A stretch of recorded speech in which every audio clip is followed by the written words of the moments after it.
Olá, pessoas. Bom dia, boa tarde, boa noite. Eu sou Murilo Emery, estudante na Universidade Federal de Viçosa e estou fazendo estágio no PIBID. Hoje eu vou estar dando a segunda aula de genética, resolvendo 5 questões.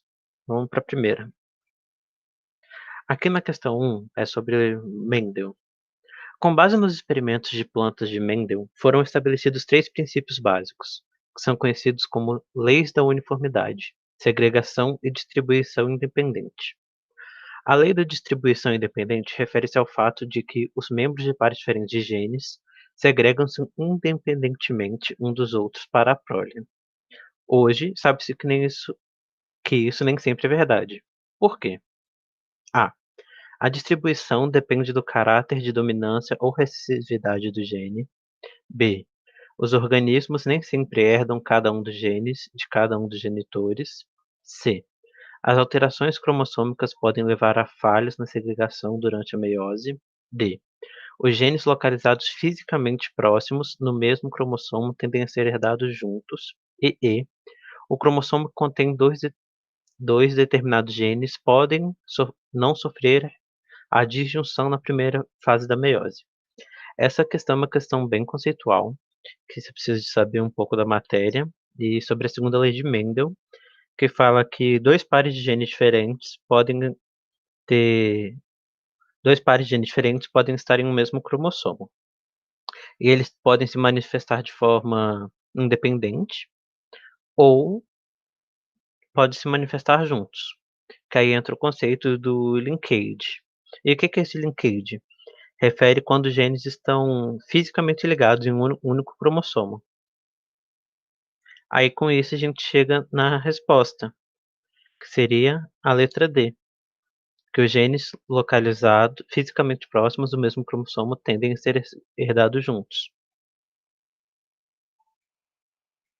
Aí a questão 2. Gregor Mendel, no século XIX, investigou os mecanismos da herança genética, observando algumas características de plantas de ervilha, como a produção de sementes lisas, dominante, ou rugosa, recessiva, característica determinada por um par de alelos com dominância completa. Ele acreditava que a herança era transmitida por fatores que, mesmo não percebidos nas características visíveis, fenótipo, de plantas híbridas, resultantes de cruzamento de linhagem pura, estariam presentes e se manifestariam em gerações futuras. A autofecundação, que fornece dados para corroborar a ideia da transmissão dos fatores, idealizado por Mendel, ocorre entre plantas híbridas. Híbridas, fenótipo dominante, que produzem apenas sementes lisas. B. Híbridas de fenótipo dominante, que produzem sementes lisas e rugosas. C. De linhagem pura, de fenótipo dominante, que produzem apenas sementes lisas. De linhagem pura, de fenótipo recessivo, que produzem sementes lisas e rugosas. E, de linhagem pura, de fenótipo recessivo, que produzem apenas sementes rugosas. Nessa questão a gente tem que que, analisar aqui, onde ele fala sobre autofecundação para corroborar os fatores idealizados por Mendel ocorrem entre plantas. Então o que ele quer saber? Ele quer saber sobre como se os fenótipo da lisa ou rugosa se manifestaria em gerações futuras, como ele fala aqui, ó, resultantes do cruzamento de linhagens puras. Então, para isso, a gente teria que usar a híbrida para saber das linhagens futuras. E para isso, a gente faz esse quadro de Punnett, onde possuem duas híbridas que apresentam característica o fenótipo liso, por ele ser o dominante, como está aqui, ó. Todos que apresentarem azão azinho ou azão azão serão lisas, mas também podem ser rugosas em caso de cruzamento de plantas híbridas, porque possuem um alelo recessivo. Aí aqui nesse caso, eu trouxe essa imagem que fica bem fácil de explicar. No caso, essas duas seriam azão azinho,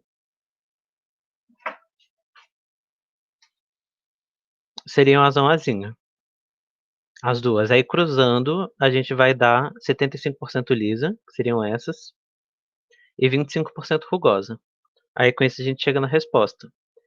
Híbridas de fenótipo dominante que produzem semente lisa e rugosa. Agora a questão 3. Considere um fragmento ambiental, uma árvore, uma árvore matriz com frutos M e outras 5 que produziram flores e são apenas doadores de pólen. Foi excluída a capacidade de autopolinização das árvores. Os genótipos de matriz da semente S1 e das prováveis fontes de pólen foram obtidos pela análise de 2 locos, A e B, de marcadores de DNA conforme figura. A progênese S1 recebeu o pólen de qual doadora? Então está querendo saber essa semente recebeu o pólen de qual dessas 5 árvores aqui? 1, 2, 3, 4 ou 5. Para isso a gente tem que analisar o quadro e ver que quais são compatíveis. Por exemplo, na árvore, na mãe, a semente possui o alelo A e onde tem no DP2 e DP5. No B, a gente pode ver que a mãe e o fruto possuem alelo 3 em DP5.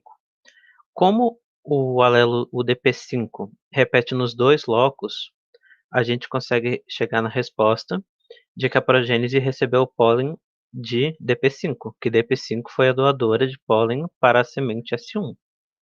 Porque como mostra na imagem, tanto no loco A quanto no loco B possuem doação de pólen da planta 5. Agora a questão 4. A fenilcetonúria é uma doença hereditária autossômica recessiva, associada à mutação do gene PAH, que limita a metabolização do aminoácido fenilalanina. Por isso, é obrigatório por lei que as embalagens de alimentos como refrigerantes diéticos informem a presença de fenilalanina em sua composição.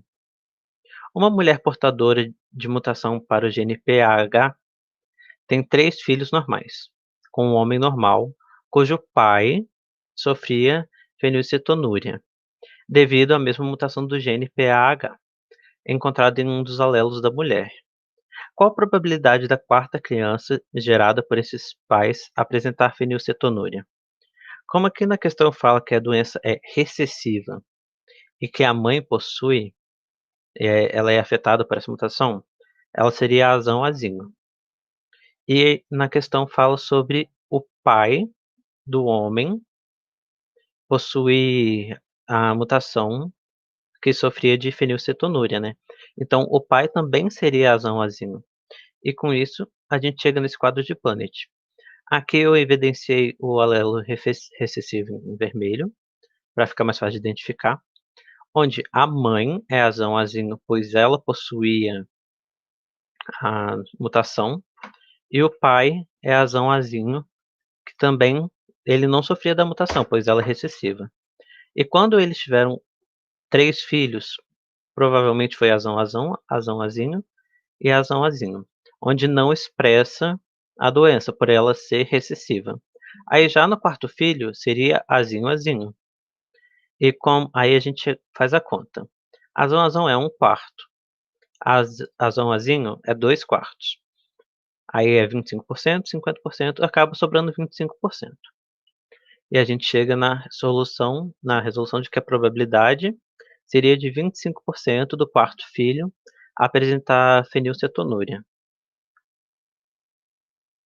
A questão 5. No heredograma, os símbolos preenchidos representam pessoas portadoras de um tipo raro de doença genética. Os homens são representados pelos quadrados e as mulheres pelos círculos. Qual é o padrão de herança observado para essa doença? A. Dominante autossômico, pois a doença aparece em ambos sexos. B. Recessivo ligado ao sexo, pois não ocorre a transmissão do pai para os filhos. C. Recessivo ligado ao Y, pois a doença é transmitida dos pais heterozigóticos para os filhos. D. Dominante ligado ao sexo, pois todas as filhas de homens afetados também apresentam a doença. E letra E. Codominante autossômico, pois a doença é herdada pelos filhos de ambos os sexos, tanto o pai quanto a mãe. Para essa questão, a gente precisa de analisar o heredograma que eles forneceram e procurar se tem algum padrão sexual. Aqui a mulher e sofria um filho, o homem sofreu, e uma filha mulher sofreu. E como que apresenta 2 filhos que não sofreram, um tanto o homem quanto a mulher, trata de uma característica recessiva em relação à mulher, ou seja, não conta.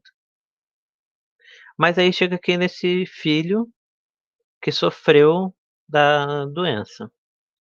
E ao esse homem ter filhos com uma mulher normal, sadia, todas as filhas apresentaram a doença, mas nenhum homem apresentou, que é esse caso aqui também. O homem apresentava, mas a mulher não. Mas ao ter filhas mulheres, todas apresentaram. Daí dá para ver aqui que ela é ligada ao sexo dominante, pois as filhas apresentavam a doença e o pai também. E não se trata de uma doença restrita ao sexo, porque um homem que apresenta não passa para os seus filhos homens, no caso. Aí a gente chega na resposta de que ela é dominante ligada ao sexo, porque é uma doença relacionada ao cromossomo X e dominante, porque já faz apenas um X dominante faz a doença se manifestar, que seria no caso nas mulheres. E o homem que é XY e possui a doença, o único X é afetado e por isso que todas as filhas são afetadas por por essa doença genética. E com isso a gente chega ao fim dessa aula e qualquer dúvida é só entrar em contato.